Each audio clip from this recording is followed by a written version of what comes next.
to week 13 of Sunday Night Football. Tonight we've got the Dallas Cowboys against the Indianapolis Colts. For Dallas, we've done brisket before, but tonight we're going to do a different staple of Texas barbecue, which is beef ribs. It's a really savory, delicious dish if you can actually find ribs with some meat on the bones. And for Indianapolis, we're going to do a pork tenderloin sandwich. The Indiana style of doing that is usually breaded and fried. We're going to do it smoked, but it's going to be delicious either way. So thank you for joining. So the first thing we're going to be working with today are these 2 slabs of beef ribs. Beef ribs are one of my favorite things to barbecue, but they are a little bit tricky to find just because a lot of times butchers cut the meat all the way down to the bone and there's nothing left on there that's actually going to be usable. These have a little bit of meat standing up here, and they've got a decent amount in between all the bones. It's not going to be as much food as it looks like, but it's still going to be good. The process for preparing and cooking these is very similar to brisket. Brisket's right next to the ribs, so for a lot of people they just think of these beef ribs as basically being a bone-in brisket. So I've got my usual brisket or anything beef seasoning of just salt, pepper, garlic, and paprika. Get that mixed together here. And then just season it on like normal. If you want to use a binder for this, mustard or Worcestershire sauce would work just fine. I want just the flavor of the beef to shine through as much as possible though, and so I'm not going to bother with that. Rib meat has a lot of flavor, so getting a little bit of a heavy dose of seasoning on there is not going to hurt anything. Those flavors will still show up, those beefy flavors will still show up through a pretty healthy dose of seasoning here.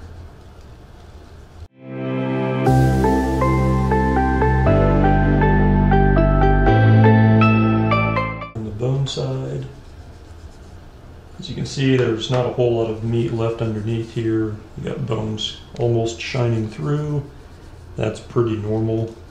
If you can actually find a butcher shop or grocery store or anything that sells the dino ribs, what they're called a lot of times, where it's got meat sticking up an inch or 2 at least off of the bone, that's one of the best things you can barbecue. It's an absolute treat, but those are hard to find.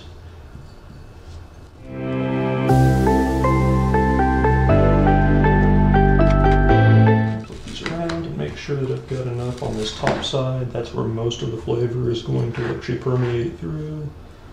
Sprinkle a little bit more over the top here.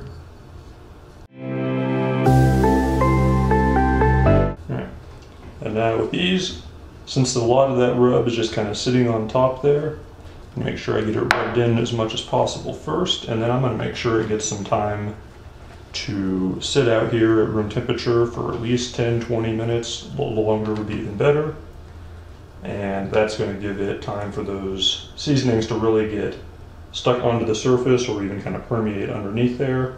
And while that's going on, I've got the charcoals outside. They're coming up to temperature, so in about 20-30 minutes hopefully this will be ready to go on and we'll get started smoking. So the beef ribs have been smoking at about 275 degrees for about 3.5 hours now. As you can see, they've got much darker color. That smoke is giving it a nice kind of mahogany exterior. And you can see also all that fat that was on top of here is pretty well melted. Some of it's still here, but most of it's pretty well melted off, and the bones are starting to show. Like I said earlier, you lose quite a bit of your mass with beef ribs. So once you get something like this, where the meat's starting to pull off the bones just a little bit, and where you got as much smoke as you need to get that color, it's time to get the meat wraps.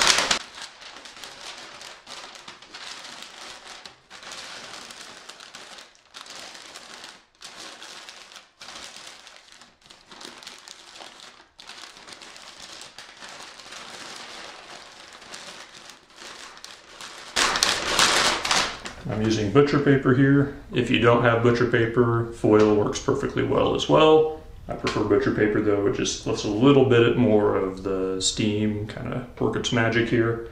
Now it's time to get this back on the smoker. I'm going to be running the same temperatures until the meat gets soft enough that you push in a probe thermometer it pretty well just glides through like it's butter.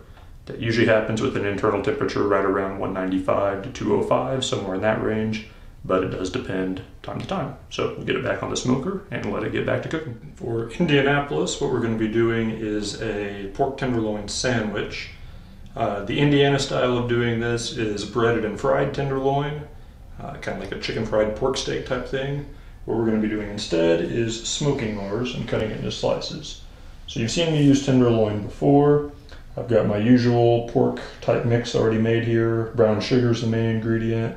Some paprika, chili powder, salt, pepper, garlic, mustard, all sorts of good things there. We're just going to get that onto all the surfaces here. And tenderloin is not a particularly strong flavored cut of meat. It's very tender, as the name implies, but not a ton of flavor. So getting a healthy dose of seasoning on there is going to help doctor that up a little bit and make it stand out a little bit more.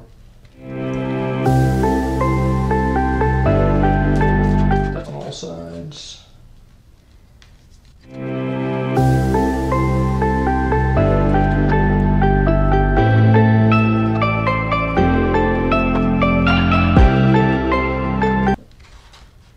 That seasoned on all sides, just going to give it a few minutes to let those flavors get absorbed, just like always, and then get that on the smoker. I'm going to be running that at the same 275 degrees that I've got the beef ribs already going. These will not take very long to cook, probably just about 45 minutes or an hour if I can keep my temperatures. So keep an eye on these, you don't want them to dry out. Just want it to get up to about 145 so that it's safe to eat.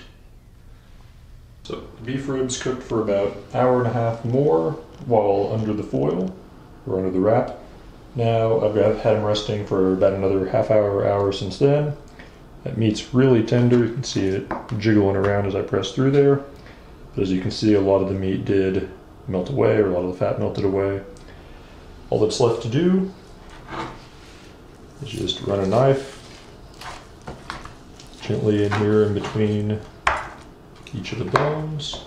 Still kind of hanging on there. And just get them separated for individual serving.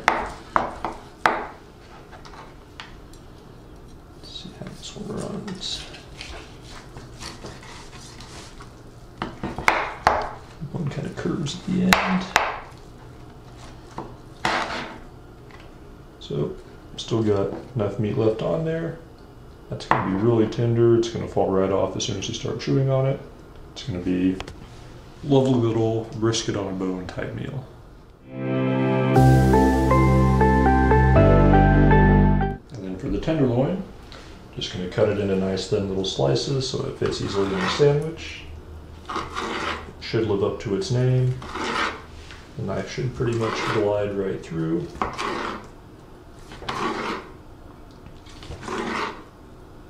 See, good even color there, a little bit of a smoke ring on the outside.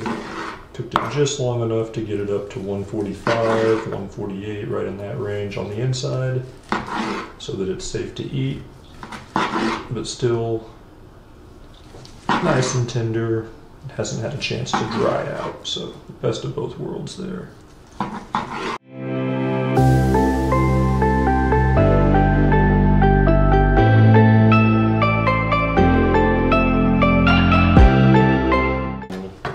Once you got it sliced, the only thing left is to make your sandwich. So I've got some brioche buns, and you can add whatever sauces, anything like that you want on top of it, and serve it up however you like it.